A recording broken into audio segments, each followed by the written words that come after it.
ಅಪ್ಪ ಅವ್ರು ಮಾಡ್ಕೊಳ್ಳಿ, ಇನ್ನೊಬ್ರು ಮಾಡ್ಕೊಳ್ಳಿ, ಬಟ್ಟೆ ಬಿಚ್ಚಿಬಿಟ್ಟು ಕುಣ್ಕೊಳ್ಳಿ, ನಮಗೆ ರಾಜ್ಯಕ್ಕೆ ಒಳ್ಳೇದು ಮಾಡಲಿ ಅಂತ ಕೇಳ್ತೀವಿ ಅಷ್ಟೇ ವಿನ ಇವತ್ತಾಗಿರ್ತಕ್ಕಂಥ ಅವ್ಯವಸ್ಥೆ ಏನಿದೆ, ರಾಜ್ಯದ ಜನರಲ್ಲಿರ್ತಕ್ಕಂಥ ಗಾಢಾಂಧಕಾರವಾದ ಒಂದು ವ್ಯವಸ್ಥೆ ಏನಿದೆ ಅಲ್ರಿ, ಯಾವುದಾದ್ರು ಒಂದೇ ಒಂದು ನೆಪ್ಪು ನೇರ್ಲಾಗಿ ಆಗ್ತಾಯಿದೆಯೇನ್ರಿ? ಅದ್ರ ಬಗ್ಗೆ ಚಿಂತೆ ಮಾಡಿರಿ. ಸಿದ್ದರಾಮಯ್ಯ ಸಾಹೇಬ್ರೆ, ಕಳೆದೋಗಿದ್ದೀನಿ ಅಂತ ಪದೇ ಪದೇ ನಾನು ಹೇಳಿದ್ದೀನಿ, ಇವತ್ತು ಹೇಳ್ತೀನಿ. ಏನಕ್ಕೋಸ್ಕರವಾಗಿ ನಾನು ಇರ್ತೀನಿ? ಯಾರು ನಿಮ್ಗೆ ನಾವು ತೊಂದರೆ ಕೊಟ್ಟಿದ್ದೀವ?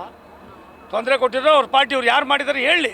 ಅದನ್ನು ಬಿಟ್ಟು ನಾನು ಏನೋ ಮಾಡೋದು, ಡೈವರ್ಟ್ ಮಾಡಿಕೊಂಡು ಜನರಿಗೆ ಏನಾಗಿದೆ ಸವಲತ್ತು ಕೊಡುವಾಗ ಕೆಲಸ ಕಾರ್ಯಗಳು ಮಾಡೋದು ಬಿಟ್ಟು ಇಷ್ಟೊಂದು ಮಳೆ ಬಂದು ಗುಂಡಿ ಮುಚ್ಚೋ ಕೆಲಸ ಆಗಿಲ್ಲ, ಮತ್ತೊಂದಿಲ್ಲ, ಮಗದೊಂದಿಲ್ಲ, ಅದ್ರ ಬಗ್ಗೆ ನೋಡ್ರಿ ಅಂದರೆ ಅದೇನೋ ನನಗೆ ಗೊತ್ತಿಲ್ಲ. ಇವರಿಬ್ಬರಿಗೂ ಒಳ ಒಪ್ಪಂದ ಆಗಿದೆ ಅಂತ ಕಾಣಿಸ್ತದೆ.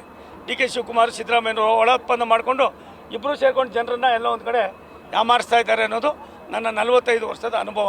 ಇದು ಬಿಟ್ಟು ನೀವೇನಾದ್ರು ಮಾಡ್ಕೊಳ್ಳಿ, ರಾಜ್ಯಕ್ಕೆ ನೀವೇನು ಬಂದಿದ್ದೀರಿ ಆ ಕೆಲಸ ಮಾಡೋದಕ್ಕೆ ಆದ್ಯತೆ ಕೊಡ್ರಿ. ನಿಮ್ಮನ್ನು ಯಾರು ಕೇಳೋರೆ?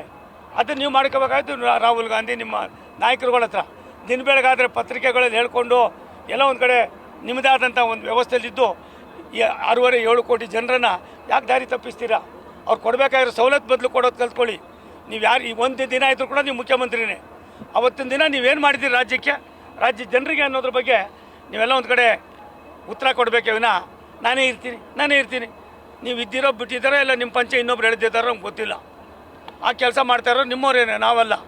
ಅದಕ್ಕೆ ನೀವೇನಾದ್ರು ಮಾಡ್ಕೊಳ್ಳಿ. ಜನರಿಗೆ ಏನಾಗಬೇಕಾಗಿದೆ, ಜನರಿಗೆ ಏನು ಕೊಡಬೇಕಾಗಿದೆ ಅದು ಕೊಡ್ರಿ. ಮೊದಲು ಅಭಿವೃದ್ಧಿ ಕಡೆ ಚಿಂತನೆ ಮಾಡಿ, ಅಭಿವೃದ್ಧಿಗೋಸ್ಕರವಾಗಿ ಹಣ ಬಿಡುಗಡೆ ಮಾಡಿ, ಅಭಿವೃದ್ಧಿಗೋಸ್ಕರವಾಗಿ ಏನೇನು ಸವಲತ್ತುಗಳನ್ನು ಕೊಡಬೇಕಾಗಿದ್ದು ಕೊಡೋದು ಕಲ್ತ್ಕೊಡ್ರಿ.